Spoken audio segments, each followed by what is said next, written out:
At the beginning of the film, we are introduced to a wealthy businessman named Jin. He owns several businesses, most of which are restaurants. Jin is a culinary art enthusiast and is very particular about the food sold in his restaurants. He spends hours tasting dishes served by famous chefs to make them perfect. Through the years, he has developed a unique talent where he can tell what ingredients a dish is made of just by smelling it.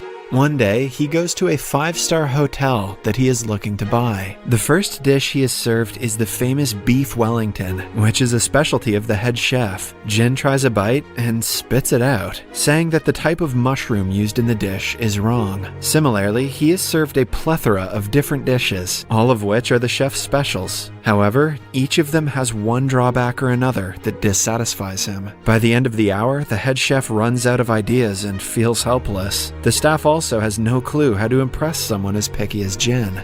This is when we are introduced to a young chef named Shangnan. Although she is just an intern, her knowledge of worldwide culinary styles is impeccable, and she is soon to be promoted because of her talent. Even though they have only 20 minutes left before Jin leaves, Shangnan takes the challenge to make him something he likes. None of the staff members think she can pull it off, but right after 20 minutes, Jin has a new dish on his table. When he smells the first whiff of the food, his eyes open wide. He recognizes it as the special Romani dish named spaghetti alla strega. Jin can even tell that the cook is a woman because the dish is passed down to females of Romani origin. The spices must be very carefully measured because it is a traditional dish that doesn't allow any personal spin on it. Shangnan has made it exactly how it is supposed to be, which gains Jin's appreciation. He cleans the plate dry and decides to stay at the hotel for a few days to taste more of her dishes. The manager tells Shangnan about Jin's comment, making her realize that he has a vast knowledge of food.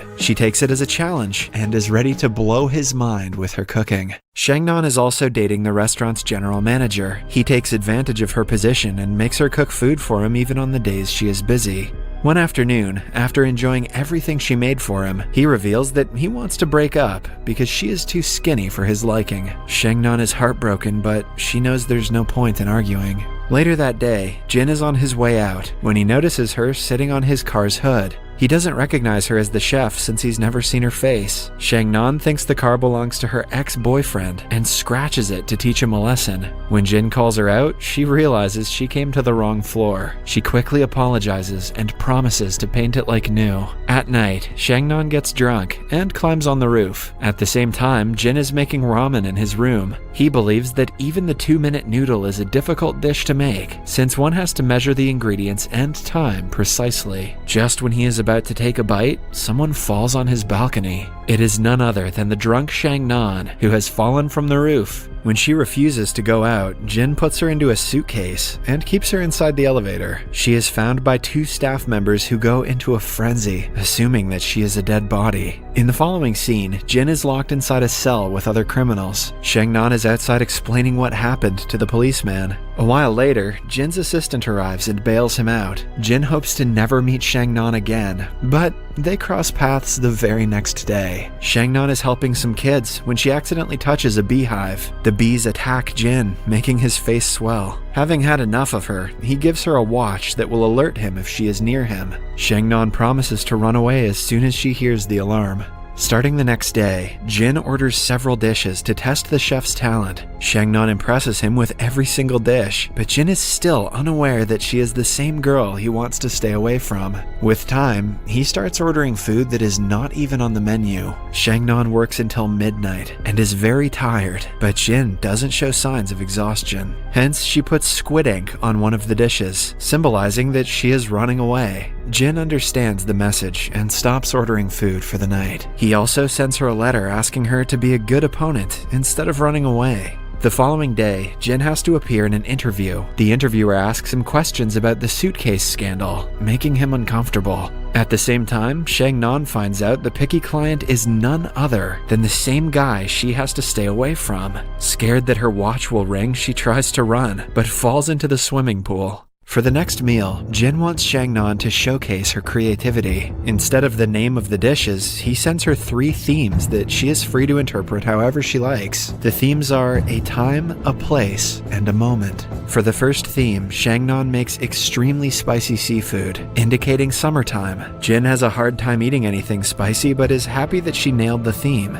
The second one is the place. In this dish, Jin can smell rosemary, which reminds him of a lighthouse by the sea. He realizes it is a depiction of Shanghai. Then, for the last dish, she makes pork with matcha seasoning that Jin associates with the Japanese tea ceremony. He is beyond impressed by Shangnan's talent, while Shangnan is impressed that he could figure out exactly what she was trying to portray with each dish. For the dessert, she requests to make an original dish. It is a sweet cake made up of ingredients that are typically from the US, Canada, and the UK. These are the 3 places that Jin has lived in over the years, so he understands that it represents him. However, there is a truffle on the side that takes him by surprise. He asks the waiter to bring the chef so she can explain its meaning personally. Afraid to face him, Shangnan sends the head chef outside with her message. He reveals that the truffle grows underground and eats everything around it to maintain its power. Shangnan believes Jin is like a truffle, which is why she made it. Jin refuses to believe the head chef and goes looking for Shangnan, but she runs away before he finds her. A while later, they bump into each other in the bathroom.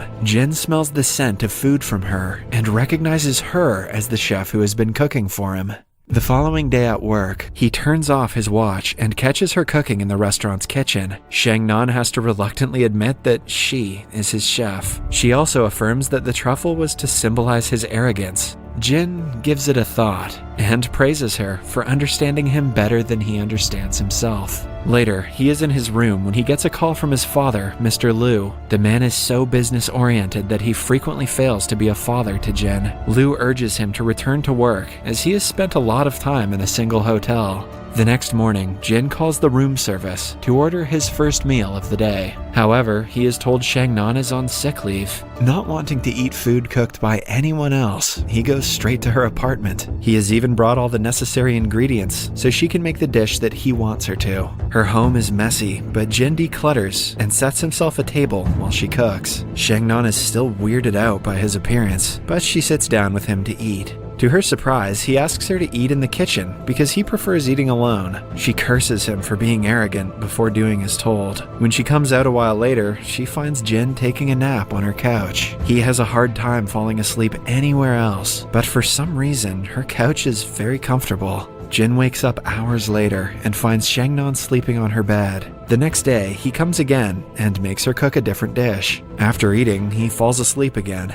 On the third day, he comes with a sheet to cover the couch to make it more comfortable. As the days pass, he starts bringing pajamas and his personal belongings. All this time, Shangnan can hardly fall asleep because of his snoring and has a hard time at work because of it. One afternoon, Jin allows her to eat with him, and the two enjoy a long meal together. They also eat blowfish for the first time, unaware that it makes people high. Soon, the two feel its effects and hallucinate that it is raining. They stay under an umbrella, even when indoors, and talk about several things that make no sense. A while later, they go out for a walk, still thinking that it is raining when the weather is completely dry. Then, they end up inside a bus, where Jin's high wears off. He realizes that people are looking at him, and asks Shangnan to put the umbrella down. She doesn't listen to him, still affected by the high. By the end of the night, Jin brings her home and tucks her in. Cut to 2 days later, Shangnan hasn't seen him since they last ate together. He has also checked out of the hotel, which worries her. Deciding to check up on him, she arrives at his home.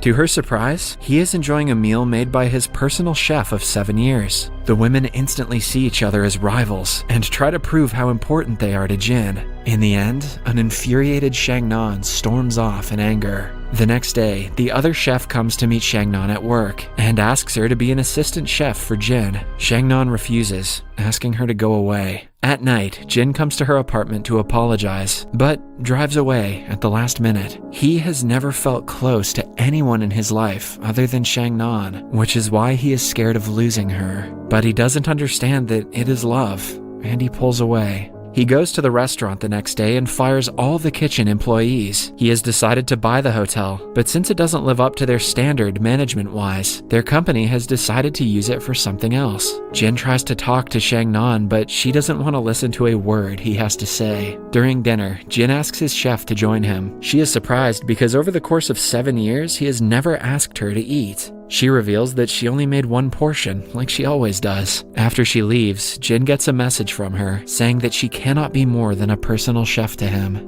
Jin has to catch a flight in a few hours. He wants to see Shangnan before leaving, but decides against it. In the following scene, he is with his father, who is disappointed in him for letting his personal interests get in the way of business. They have a meal together, and Jin asks Mr. Liu if he has ever been in love with someone. His father answers that he doesn't indulge in anything that doesn't support his business. At this moment, Jin registers he doesn't want to be like his father. He takes the next flight to Shanghai to meet Shangnan again. Meanwhile, she is about to sell the watch he gave her long ago. Suddenly, it starts to ring, indicating his presence. Shangnan sees him on the other side of the road and promptly gets in a taxi. She doesn't want to face him or talk to him. Jin, on the other hand, is stubborn. He follows the taxi and ends up in a crowded market. Upon taking the watch's signal, he finds Shangnan's dog with it. Then, the dog brings him to a place where Shangnan has locked herself inside. She refuses to talk to him, but her interest peaks when he mentions that she is the only friend he has had in life. He confesses his love and asks her to come outside.